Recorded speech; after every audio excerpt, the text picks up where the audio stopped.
ఒకసారి ఒక దర్శకుడితో కమిట్ అయిన తర్వాత ఇక వారి పనిలో వేలు పెట్టడానికి చాలా మంది హీరోలు ఇష్టపడరు.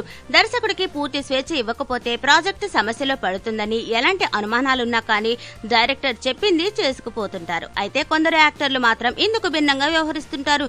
తమ సొంత క్రియేటివిటీతో దర్శకులకి అడుగడుగునా అడ్డు తగులుతుంటారు. తెలుగునాట ఇలా దర్శకుల పనిలో జోక్యం చేసుకుంటాడని పవన్ కళ్యాణ్ కి చెడ్డ పేరుంది. ముఖ్యంగా అనుభవం లేని దర్శకులు కొత్త వాళ్లతో చేస్తున్నప్పుడు పవన్ ఇంటర్ఫియరెన్స్ అధికంగా ఉంటుందని అంటుంటారు. త్రివిక్రమ్ లాంటి వారితో చేస్తున్నప్పుడు పవన్ వారి పనికి అడ్డు తగలడట. కానీ యువ దర్శకులైతే పవన్ తో చిన్నపాటి తలనొప్పులు తప్పవంటారు. అచ్చంగా పవన్ లానే బాలీవుడ్ లో కంగనా రనౌత్ బిహేవ్ చేస్తుందని, యువ దర్శకులతోనే కాకుండా అనుభవజ్ఞులతో కూడా ఆమె ఒక ప్రవర్తిస్తోందని రూమర్స్ వినిపిస్తున్నాయి. దర్శకత్వం వైపు అడుగు పెట్టాలని చూస్తున్న కంగనా ఏ సినిమా చేస్తున్నా కానీ షార్ట్స్ తో సహా ప్రతి విషయంలోనూ దర్శకుడికి అడ్డు తగులుతోందట. మణికర్ణిక చిత్రానికి క్రిష్ కి కూడా ఈ ఇబ్బంది తప్పదని చెప్పుకుంటూ ఉంటే క్రిష్ మాత్రం తానే కమాండర్ అని, కంగనా ఓన్లీ యాక్టర్ అని అంటున్నాడు.